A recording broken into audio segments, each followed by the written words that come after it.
Isang pinakamalakas na genjutsu na maaaring mayroon itong si Uchiha Sarada na mas malakas pa kesa sa Koto Amatsu Kami ni Uchiha Shisui. Ano-ano nga ba ang kapangyarihan ng Mangekyo Sharingan ni Sarada? Ano nga ba ang unique ability ng Mangekyo Sharingan niya? Well, sa video nga na ito ay pag-uusapan natin yung Sharingan ni Uchiha Sarada, ang nag-iisang Uchiha ngayon na nag-i-exist sa Boruto 2 Blue Vortex. Simula nga noong na-activate ni Sarada ang kanyang Mangekyo Sharingan True Love, ay hindi na nga sa atin ipinakita o inireveal sa atin kung ano nga ba ang kapangyarihan ng Mangekyo Sharingan niya. Kaya naman sa video na ito ay aalamin natin kung ano nga ba ang main ability ng kapangyarihan ng Mangekyo Sharingan ni Uchiha Sarada. Way back in chapter 80 ng Boruto, dito nga yung time na na-awake na ni Sarada ang kanyang Mangekyo Sharingan nang hindi niya nalalaman. At sinasabi nga dito na nagamit na nga ni Sarada ang kanyang Mangekyo Sharingan nang hindi niya napapansin at nalalaman. Mahahalin tulad nga natin ito noong 4th Great Ninja War noong nagkaroon nga ng dalawang Mangekyo Sharingan si Kakashi sa tulong ni Obito Uchiha. Kahit nga walang experience si Kakashi na makagamit ng isang perfect Susanoo, ay nagawa pa nga niya rin ito na ma-activate at ma-perform. For example na nga lang yung Mangekyo Sharingan ni Obito, na kung saan na-awaken nga ni Obito ang kanyang Mangekyo Sharingan dahil nga nakita nga niyang namatay si Rin sa mismong harapan niya. At ginamit niya nga ito para talunin ang mga ninja mula sa Hidden Mist Village. Even though wala nga siyang alam patungkol sa mga abilidad ng kanyang Mangekyo Sharingan or kahit anong trainings para ma-determine yung abilities ng kanyang Mangekyo Sharingan. Ibig sabihin lang nun ay hindi nga alam ni Obito o hindi nga niya sinasadya na magamit yung kamoy niya that time. So meaning lang nun guys, kapag bagong awaken pa lang ang Mangekyo Sharingan ng isang Uchiha clan member, ay nagagawa niya nga ito nang hindi nila nalalaman. Or subconsciously kahit hindi nga niya ito totally alam kung paano ito gagamitin sa labanan. At para sa akin, itong si Uchiha Sarada ay nagtataglay ng isang pinakamalakas na genjutsu sa lahat. Ang kanyang ultimate abilities ng kanyang Mangekyo Sharingan ay Genjutsu, na isang pinakamalakas na genjutsu na magpapabago sa ihip ng kwento ng Boruto series. At dito na nga sa chapter 80 ng Boruto ay sinasabi na nagamit na nga niya ang kanyang Mangekyo Sharingan sa kanyang tatay na si Sasuke. Dahil nga sa halo-halong emosyon ng kanyang nararamdaman that time.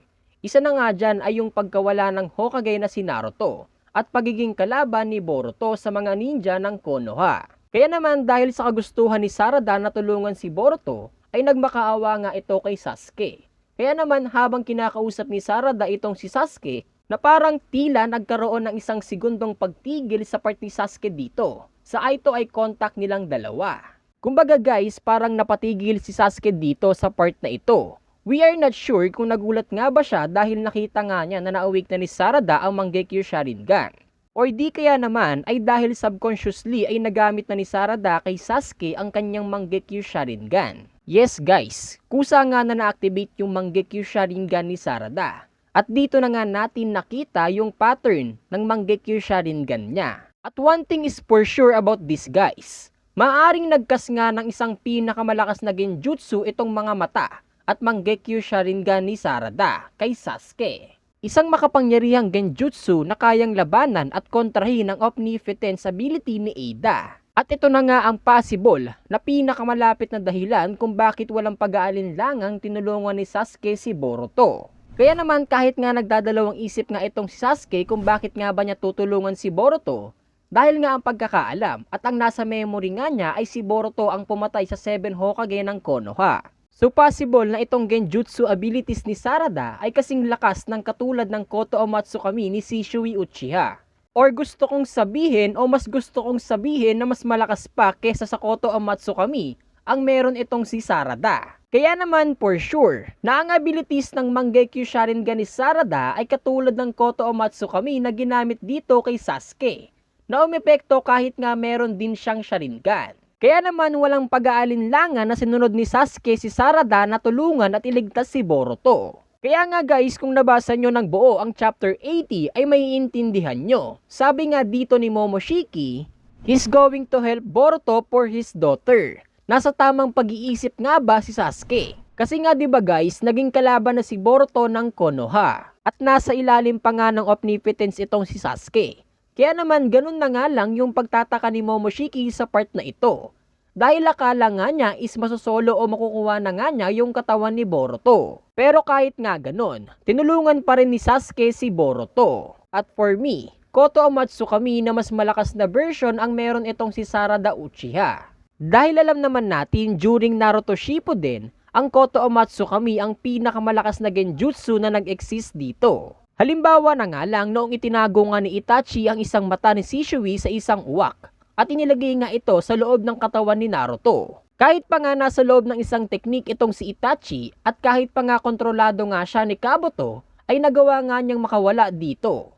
At gamit nga ang mata ni Shisui na ibinigay sa kanya bago nga mamatay ito na itinago niya ng mahabang panahon ay nagawa nga niyang makawala sa teknik ni Kabuto na Edo Tensei. And for me, nagawa nga lang ito ni Itachi dahil nga sa Koto Amatsu kami ni Shisui. Dahil nga ang Koto Amatsu kami ang tinuturing na pinakamalakas na genjutsu sa lahat. At isa pa nga sa mga halimbawa neto ay yung paggamit ni Danzo sa mga mata ni Shisui kay Mifune noong pagpupulong ng 5 Kage bago nga ang digmaan ng mga ninja. Na walang kamalay-malay nga itong si Mifune na ginamitan na nga siya ng Koto Amatsu kami ni Danzo. Kaya naman possible na sa susunod na chapter ng Boruto 2 Blue Vortex ay i-reveal na sa atin ang tunay na kapangyarihan ng Mangekyou Sharingan ni Sarada. At magiging magandang labanan nga ito dahil magsasanib puwersa nga uli si Sarada at Boruto para labanan si Hidari at Jura. Kaya naman napaka-interesting talaga na mangyayari sa susunod na kabanata ng kwento.